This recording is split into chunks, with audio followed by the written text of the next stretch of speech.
Just now in New Hampshire, the official endorsement, we're seeing it right there up on the screen.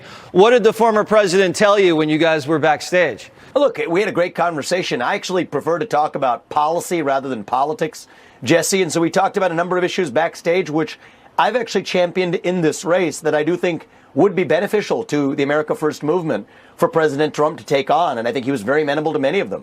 Opposition to a central bank digital currency, talking about certain pardons that I think we need on day one. Julian Assange included on that list. And so I'm not a politician, I'm a businessman, but I'm also somebody who cares about the details of policy and commitments. And so we had some great conversations backstage about that. Welcome, everybody, to another edition of Liberty Lockdown. This is Clinton Russell. I just got back from Idaho. 6 days in sub-zero weather. I'm from San Diego and Miami. This was nearly lethal for me. So I hope that you appreciated it. I was embedded with both the Timcast crew as well as Luke and myself for the bestpoliticalshow.com, as well as at Vivek Ramaswamy's HQ for the vast majority of it. So it was a very interesting experience, painful one in terms of the weather, but super inspirational. And I know a lot of people have really deep-seated doubts about Vivek Ramaswamy, and I wanted to give kind of my firsthand experience with him and, you know, just take it for what it's worth. It's one person's opinion, but I know everybody wants to know, is this guy too good to be true? Is he? Well, obviously time will tell on that front. But first I want to address that clip.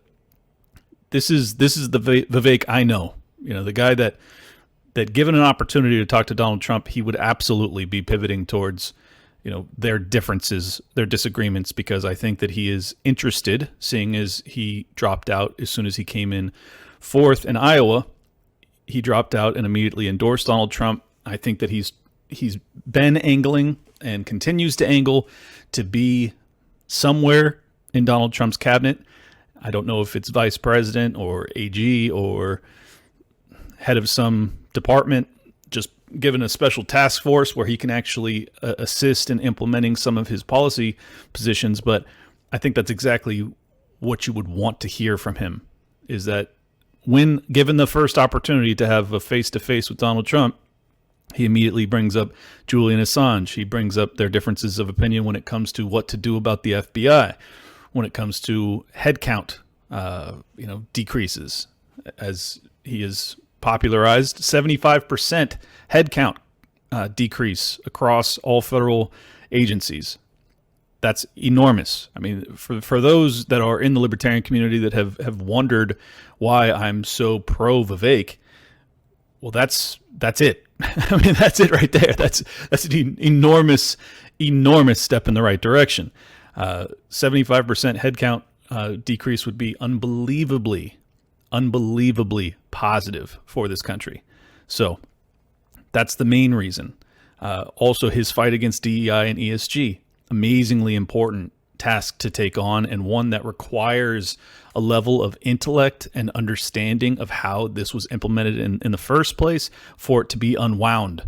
Donald Trump simply does not have the tools to do so. He does not understand why academia is teaching what they're teaching. He really doesn't. Vivek does. I've read his books. I know exactly what he does about this issue, and he's right. He has it right. So there's many reasons that I'm pro him, but you know, obviously I didn't get a ton of FaceTime with him. This was the home stretch of the Iowa caucus, and he didn't have much time to spend with people. He even canceled his Timcast IRL appearance on Monday night. So very, very busy guy. But just to give you guys an understanding of why I'm so impressed with him, he spent probably, well, first off, he spent over $10 million of his own money. That's impressive in its own right. That shows dedication to what he's doing in a way that very few people are willing, especially given that it was a long shot, bid for the presidency. That's pretty impressive and kind of quantifies, how committed he is to this. But what was more impressive to me than that was his work ethic. I say this with no hyperbole whatsoever. He spent from 6 a.m. usually until past midnight talking and traveling and meeting people and doing interviews. Did you hear what I just said? That's over 18 hours per day for months. That's what he did. My dad is a massive workaholic. He worked probably 12-hour days my entire childhood. I have never in my life seen someone work as hard as Vivek Ramaswamy. Never in my life. And it's really not close. I've also worked with tons of multimillionaires, when I ran a mortgage company, and none of them work like this. It's superhuman. Like no exaggeration whatsoever. I do not understand how he was doing it. Even on the road, he would be on the phone doing, podcast interviews or hits with the media. And we're talking negative temperatures too. So like, I know everyone from the Midwest doesn't think that's a big deal. And, from your perspective, maybe it's not. But from my perspective, I was mind blown. Almost every other GOP political candidate in Iowa just stopped. They were like, this is insane.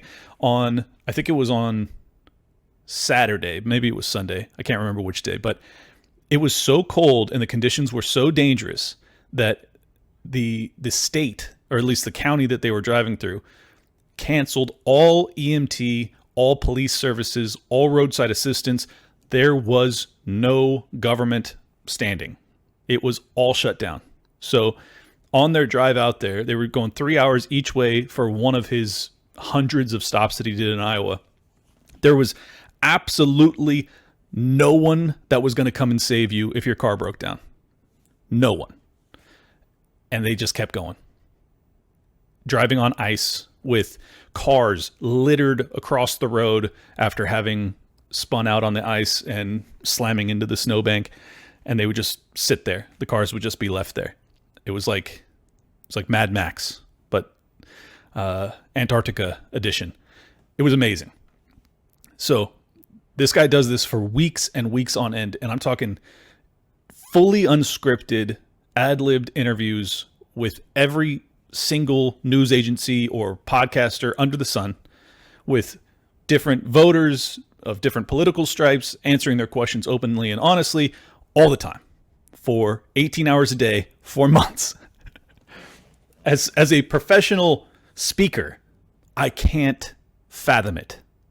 Like, it's not so much that I would have a hard time telling the truth for 18 hours a day. It's all just keeping your brain on and engaged for, if I do 5 hours of shows in a day, I am totally worn out, just because like I'm a very attentive listener when I have a guest on, or if I'm on someone's show, or if I'm just doing one of my shows.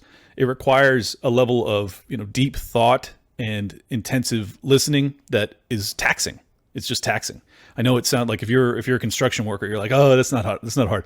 Trust me. If you're having a conversation that you're actually like in tune with, that you're actually paying attention to, a very, very taxing thing. Anyone that's in this arena would tell you the same. So for him to be doing that well over 12 hours a day, I don't understand how it's possible. I don't.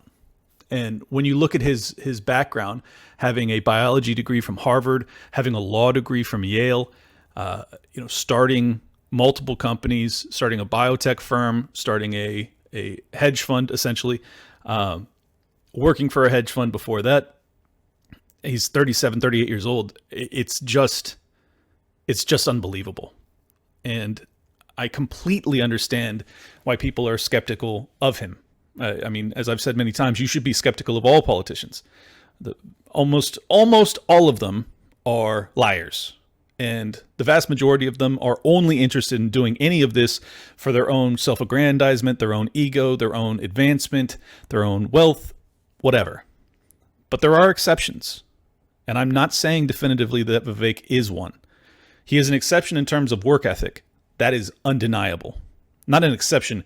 He is now the rule on what it means to be an overachiever, on what it is to work for your most lofty dreams. I have never seen anything like it, and I will never forget it. It was so inspirational. I was nearly speechless watching it. And it has inspired me to do more, to go harder, to pursue with reckless abandon what I'm most passionate about. That lesson will never leave me. And I hope that it transfers over to you in your day-to-day life, that you go, oh my God, like if you think you're working hard, you aren't. If you think you're turned on and engaged, you're not. This man is on another level. Candace Owens talked about it. Mike Cernovich talked about it. Luke and Tim and everybody else has talked about it. They are not lying to you. It is very, very special. Now, to get back to whether or not he should be believed. Vivek absolutely changed a ton of his opinions after 2020. And many of us did that. So that in its own right doesn't mean that what he's saying today is a lie or scripted or molded to what people want to hear. But it happens to be what people want to hear, so you should be skeptical of it. Is his turnabout when it comes to his view on what happened on J6 or the election of 2020 or masking or the entire COVID era, like is that a genuine shift because the political winds have taken him there? Or is it a real one because he's one of the most studious and hardworking individuals on earth and he's seen the light? I don't know. That's really a TBD. But I will say this. The vast majority of politicians, when they are on the campaign trail, when they're doing media hits, they want to have questions in advance. They want to know, the audience that they'll be speaking to so they can sculpt their messaging to be favorable towards that audience. They will only accept interviews from friendly news outlets, oftentimes, or mainstream ones. They will do everything in their power not to be challenged on their weaknesses, on areas where they've sold out or, fallen short. Vivek never did that. He did thousands of interviews over the past 6 months, including myself and Dave Smith and Tim Pool, and I'm sure 1,000 other small shows that you've never heard of. I mean, it was nonstop. To do that and to be lying the entire time would be a level of sociopathy that verges on, psychosis. And could that be him? Sure. I mean, he wouldn't be the first politician to be that. But there has never been a politician that has done the media hits and taken the unscripted questions and just accepted all comers for months on end and lied the entire time. You've never seen it. So he would be the first of his kind if he is that. My general conclusion is that he is a very passionate and driven person that genuinely loves this country, and he genuinely loves the principles that made this country great, including not the DEI framework, including merit and effort, all the things that made him great. It wasn't that he got special treatment for being an Indian American. It was that he was more driven than his counterparts at every phase of his life. And that is quite evident after spending a week with the guy.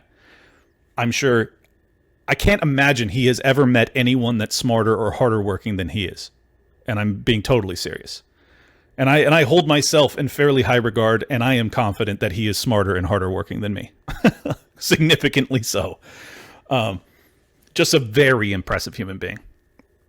And I think a lot of people, because they've been burnt by Donald Trump or whatever their favorite politician is, for the most part, outside of maybe Thomas Massie and Ron Paul, everyone has been let down.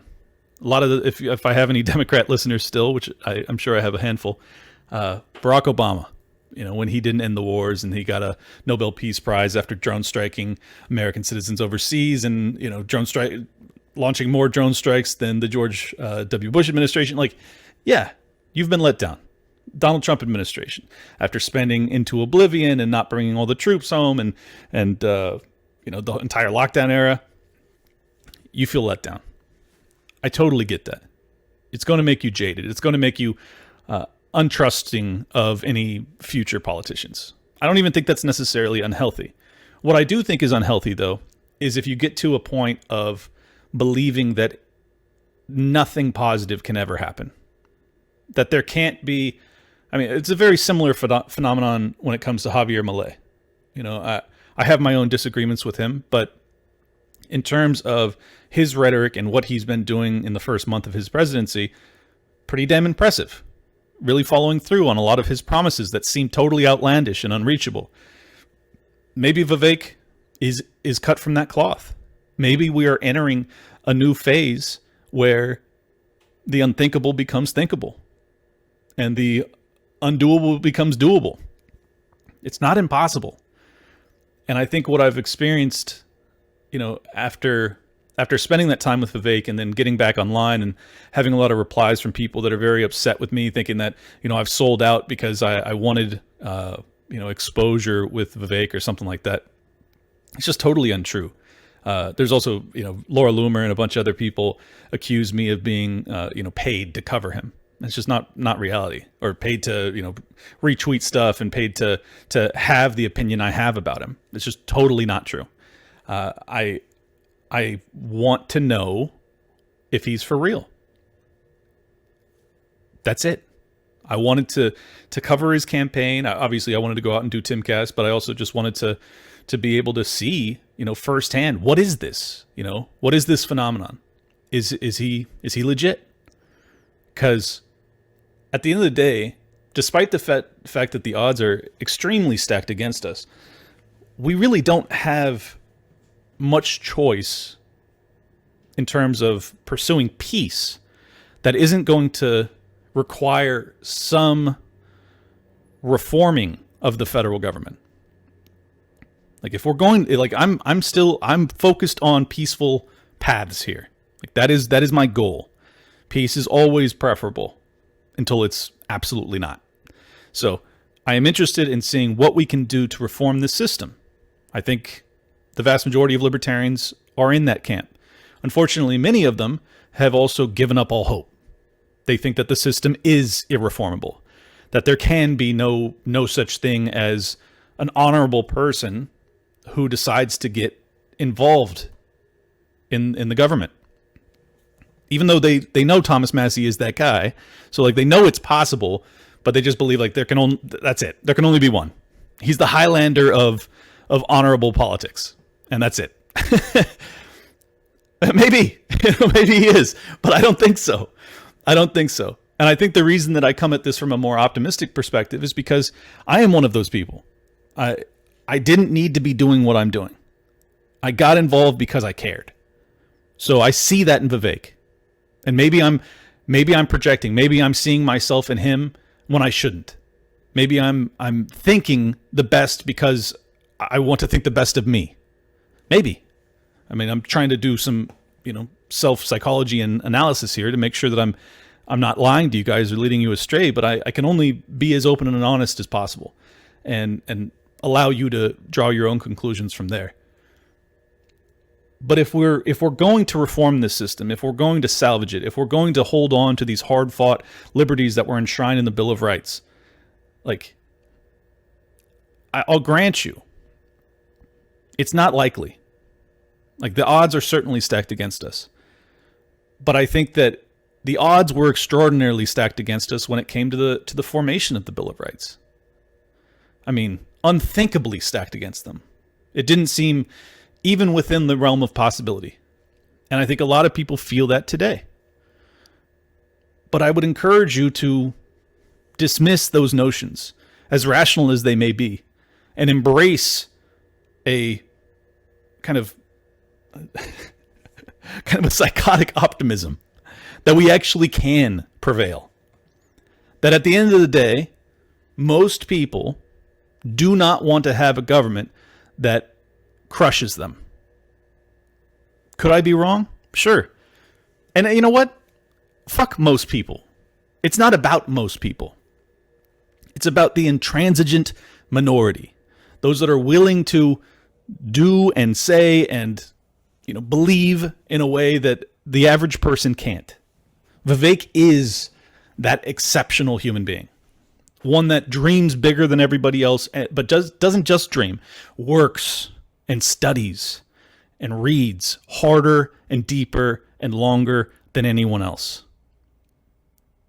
I'm very fortunate in that I have an audience of people like that. That's my belief. I could be wrong. I'm sure there's exceptions, but I think that the vast majority of you are really exceptional human beings. And I am firmly of the belief that given the exceptional nature of those that believe what I believe in, that we cannot lose, that we will ultimately prevail regardless of the odds because we don't have an option otherwise. And we'll see what happens from there. Just kind of give a backdrop as to why I think that Vivek is the real deal. Here is his answer that preceded the Trump endorsement and everything else when he was on with Glenn Beck just a few days ago. Why should somebody vote over Trump? Because your support is Trump support. I mean, he asked me last week who he should pick as vice president should he win the vote here, the nomination.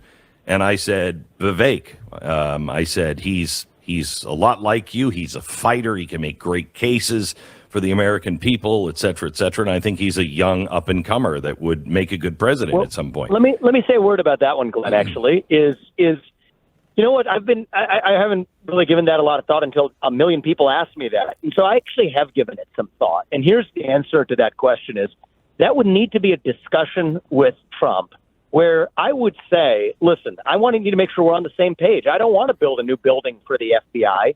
I want to shut it down. I don't want to have crony subsidies to carbon capture pipelines. I want to end them. I want to shut down many of these agencies. I actually do think we need accountability in our own Republican Party, that we shouldn't support the likes of Ronna McDaniel sitting in that seat, that we should on day one actually pardon every peaceful January 6th protester and see that through. Admit that there were some mistakes made in the past and we're going to correct for them with the vaccines and make sure that vaccine liabilities for companies, that they don't get a special shield from being sued. And I'd want to make sure we're on the same page about those things. Right now, I don't know if we are. I'm the only one who's taken a lot of those positions. But the way I'm looking at it, Glenn, is right now in this race, if I have that long list to say that in order to be vice president, I'd need an agreement from Donald Trump that he agrees with me and is committed to seeing each of those things through, all the way through, yes, shutting down the FBI, not building a new building or reforming it. And if so, then you know what? I would honestly consider it. But right now, given that that list is long, here's how I'm doing it is, at a certain point, the list is long enough that you say the best way I can do this is actually by being the next president, leading from the front, and taking Donald Trump as my advisor to do the right thing for this country, which I will do if I'm the president. That's obviously before the Iowa results were in and before he decided to stop his campaign and endorse Donald Trump. But the fact that he is in advance laying out his list of demands, that's a kind of a negotiation with the king tactic that I like to see. And you know, if you haven't figured it out by now, I very much agree with everything he said there. You know, pardoning peaceful people, including Assange, that would be massive. That would be absolutely massive.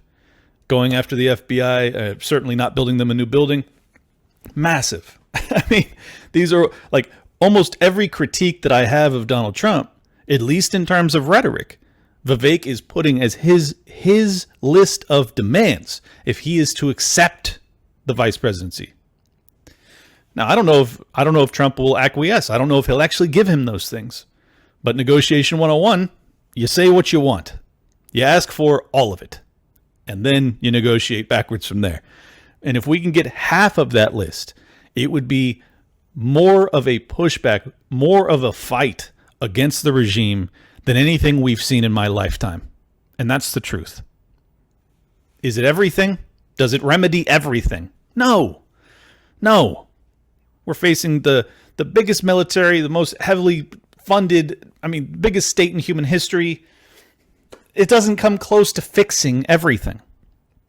But you have to take steps in the right direction if you're ever going to get to where you want to go. And that list that he just gave to Glenn Beck is a list of demands of what I'd want to hear.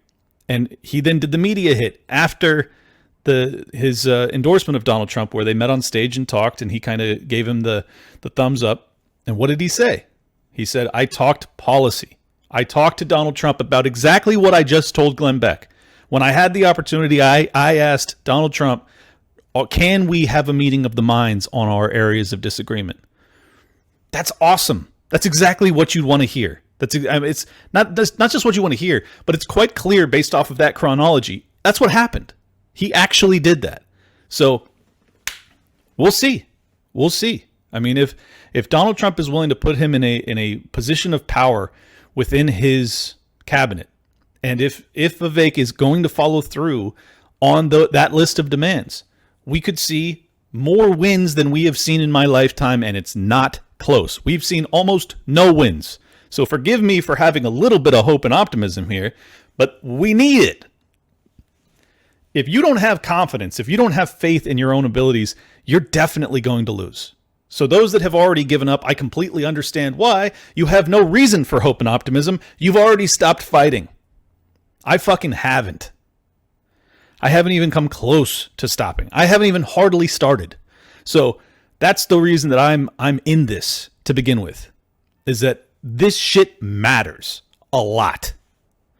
If I'm going to have a country that I can raise my fucking family in, we have to win some of these key battles. We don't have a choice. There is not really a plan B aside from leaving.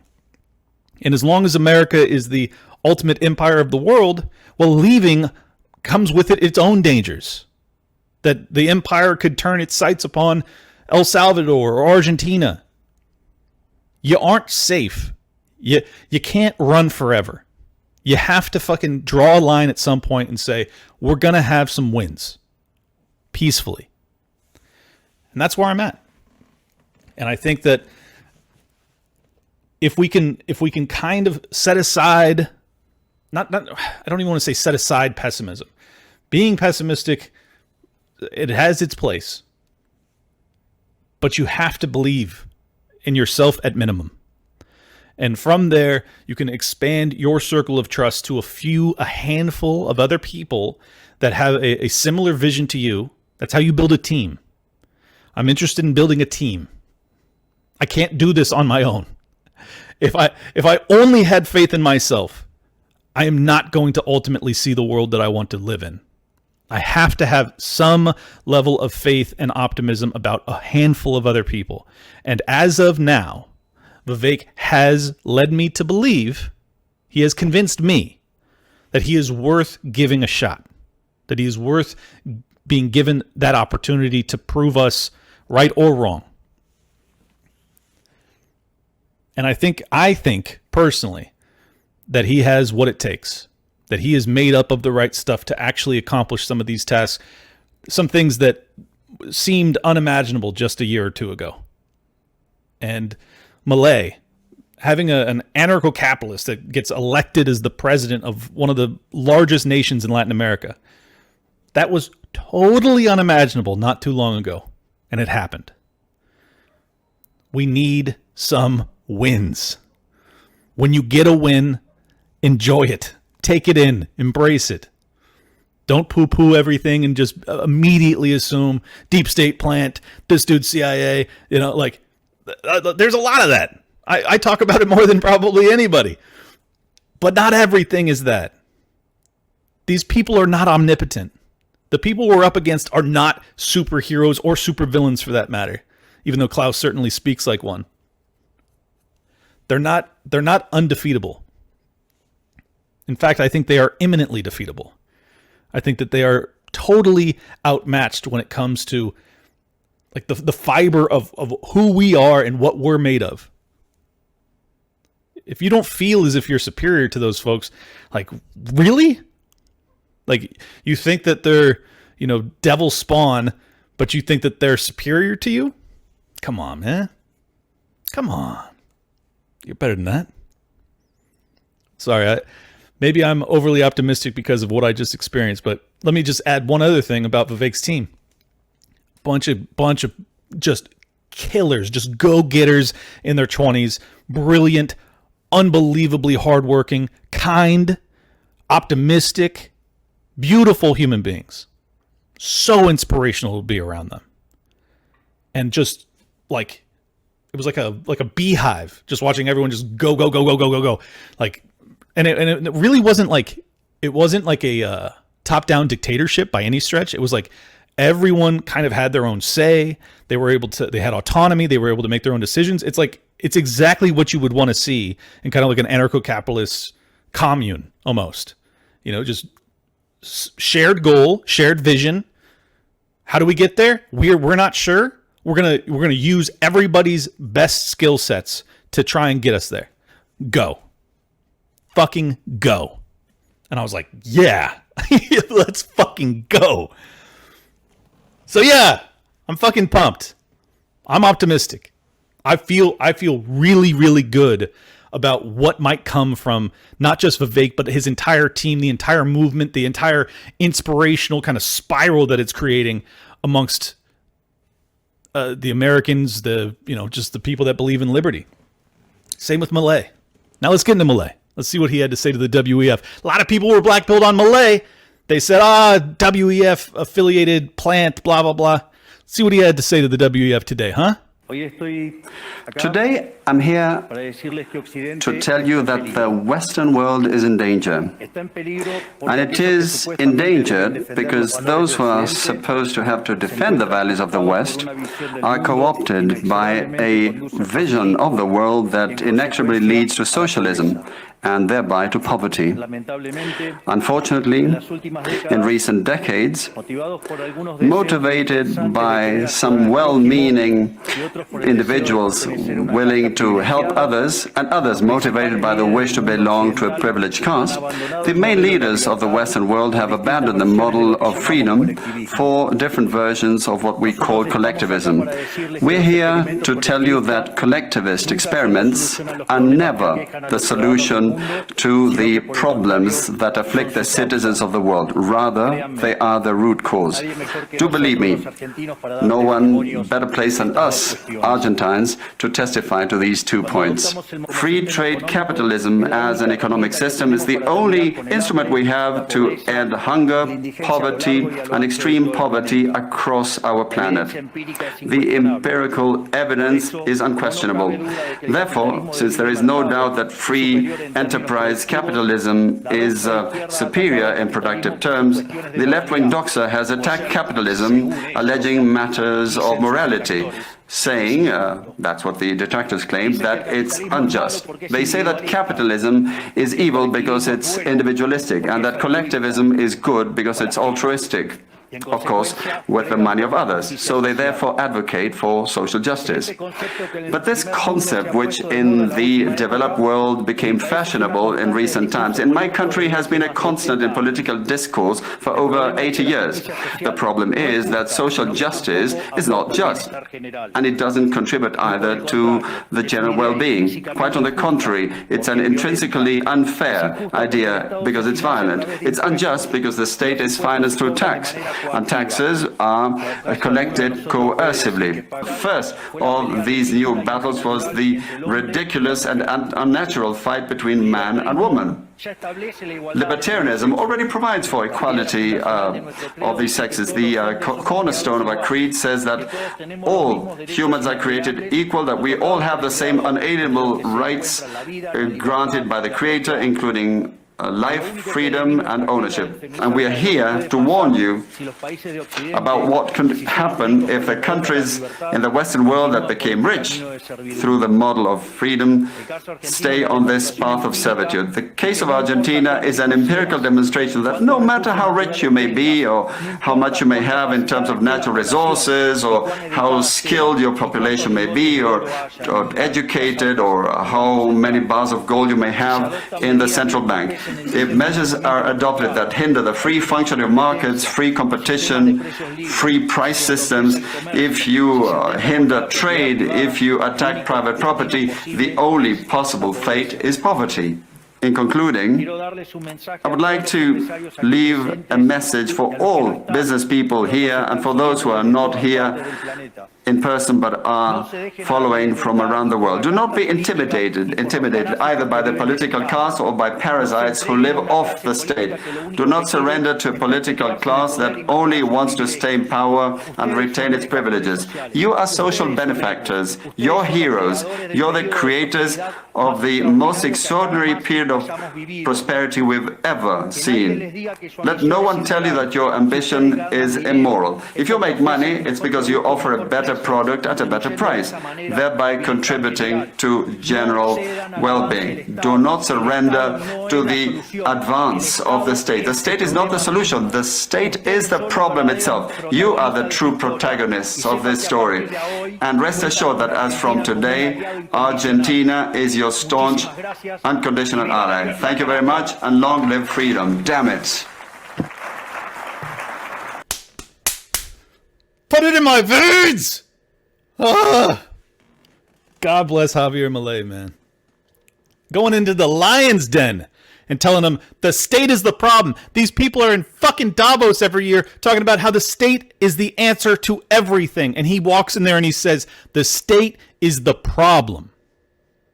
Do you know how important this is? Do you know how vitally necessary this is? Just assume for a second that Javier Milei and Vivek Ramaswamy and Donald Trump, everybody's controlled up. Okay?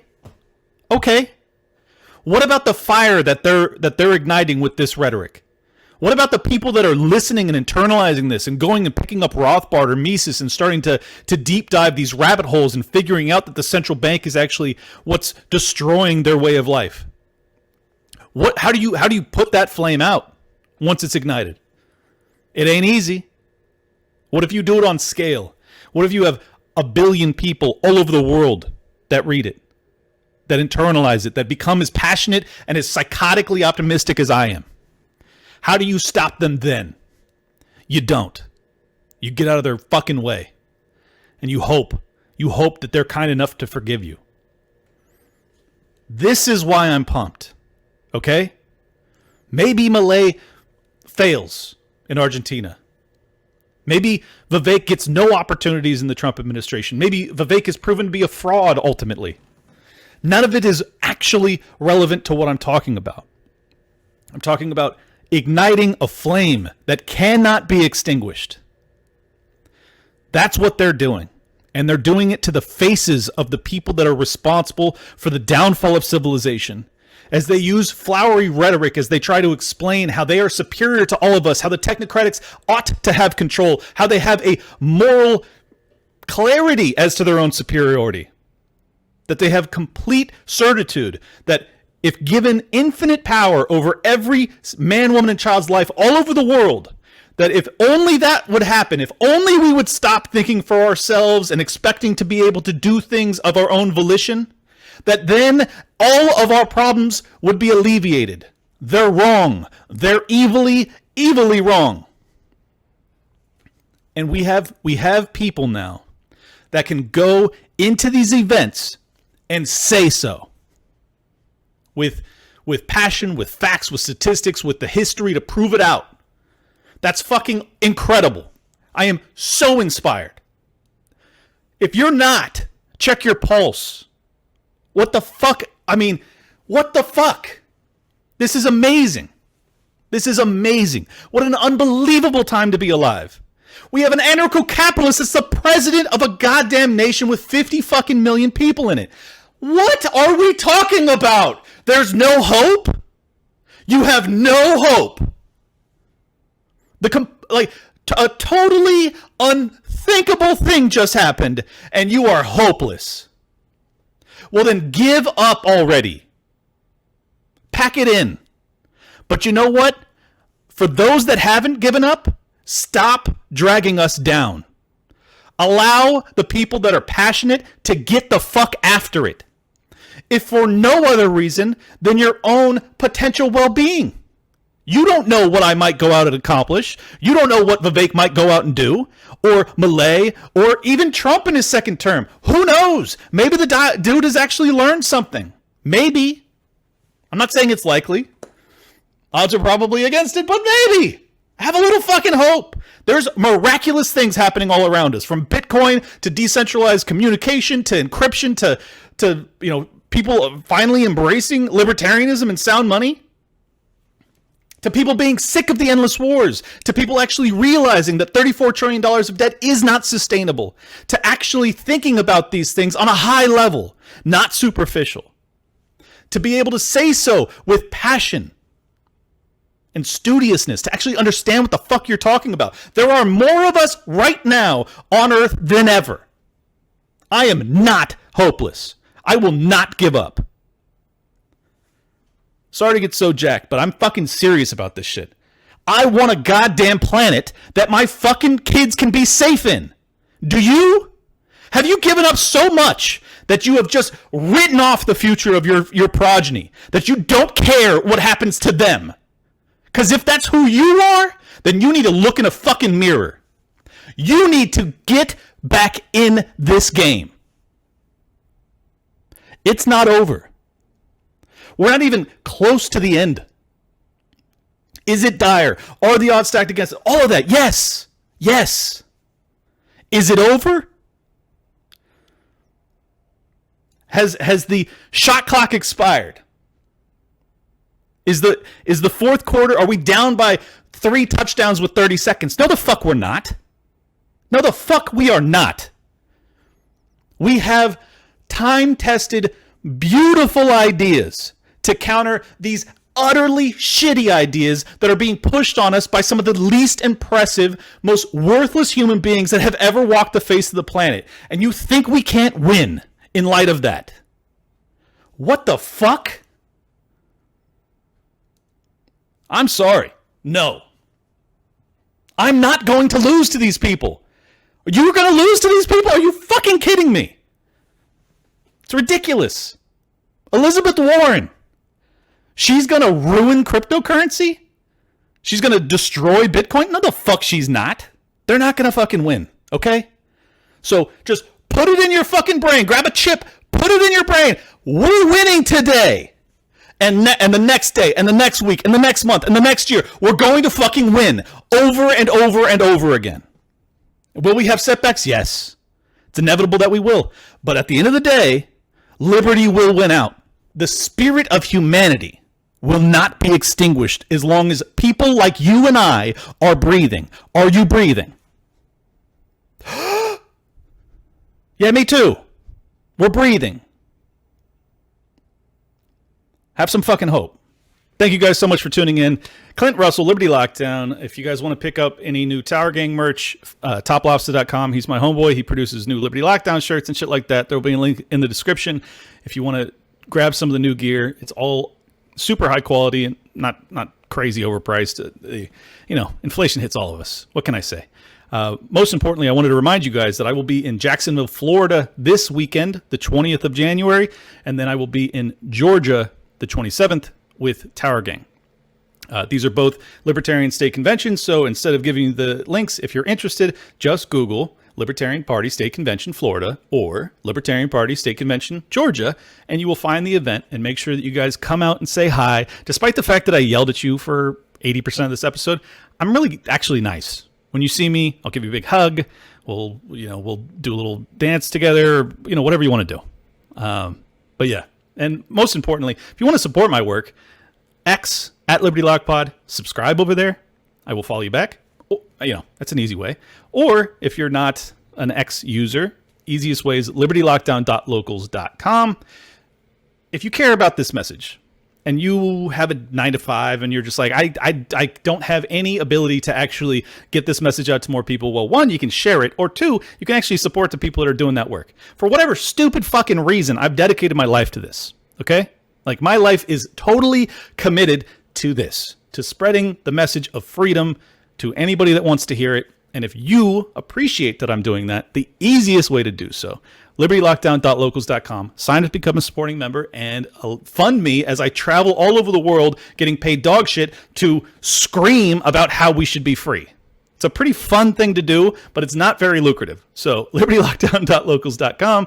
Make sure you share the show, hit the subscription button, leave a comment, hit the like button, fucking, then give your mom a hug and tell her that you're really lucky to be alive and that this is such a fucking beautiful existence and a place to be. And let's get after it. The shit ain't over. Let's fucking go. Welcome to Liberty Lockdown. Please scan your barcode. Your liberty ain't gone, but yeah, it's on hold. Where did it come from and where did it go?